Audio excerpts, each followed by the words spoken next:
मुंशी प्रेमचंद की कहानी ठाकुर का कुआं भारतीय समाज में जातिगत भेदभाव और छुआछूत की समस्या को गहराई से उजागर करती है।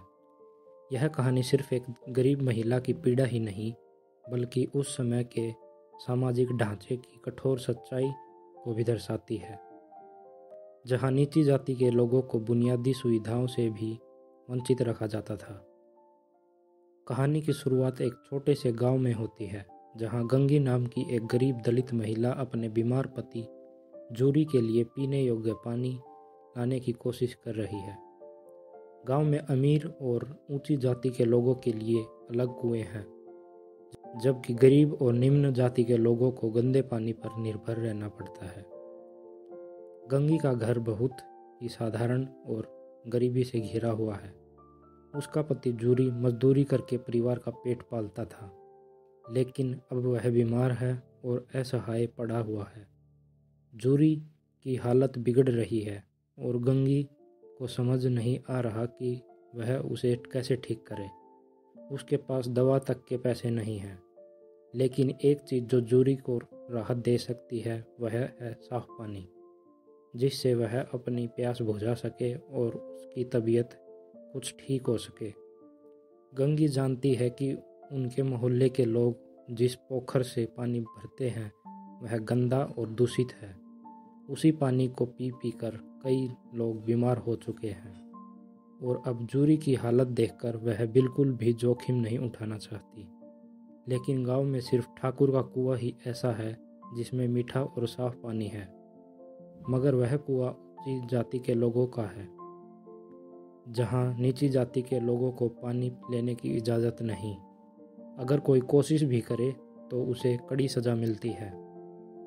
गंगी दिन भर इसी ऊहापोह में रहती है कि क्या करे। अगर वह गंदा पानी लाकर जूरी को पिलाती है तो उसकी हालत और बिगड़ जाएगी, और अगर ठाकुर के कुएं से पानी लाने की कोशिश करती है तो पकड़े जाने पर उसे अपमानित किया जाएगा, शायद मार भी पड़ जाए। फिर भी अपने पति की हालत देखकर वह साहस जुटाती है। रात के समय जब पूरा गांव सो जाता है और चारों ओर अंधेरा छा जाता है, गंगी धीरे धीरे ठाकुर के कुएं की ओर बढ़ती है। उसका दिल तेजी से धड़क रहा है। वह जानती है कि यह बहुत बड़ा खतरा है, लेकिन वह अपने पति को तड़पते नहीं देख सकती। कुएं के पास पहुंचकर वह इधर उधर देखती है कि कहीं कोई उसे देख तो नहीं रहा। चारों तरफ सन्नाटा है, बस कहीं कहीं कुत्ते भौंक रहे हैं।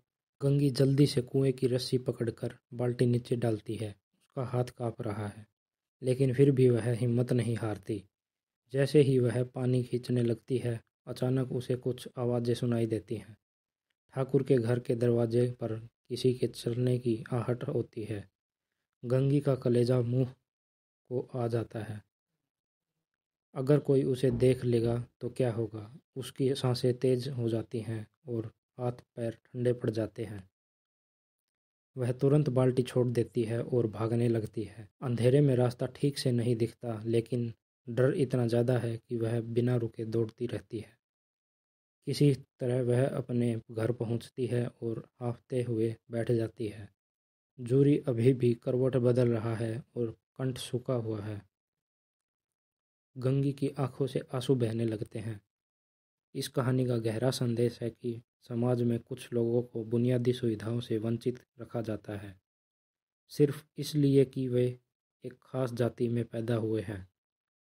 गंगी जैसी महिलाओं की पीड़ा उस दौर की सच्चाई को उजागर करती हैं, जब इंसान को इंसान नहीं समझा जाता था। यह कहानी हमारे समाज में व्याप्त भेदभाव और अमानवीयता पर करारा प्रहार करती है और हमें सोचने पर मजबूर करती है कि क्या जाति से को बड़ा कोई अधिकार हो सकता है। क्या पानी, हवा और भोजन जैसी बुनियादी चीज़ें भी ऊंची और नीची जातियों में बांटी जा सकती हैं। ठाकुर का कुआं एक ऐसा दर्पण है जिसमें हम अपने समाज की उन सच्चाइयों को देख सकते हैं जिन्हें अक्सर नज़रअंदाज कर दिया जाता है। धन्यवाद।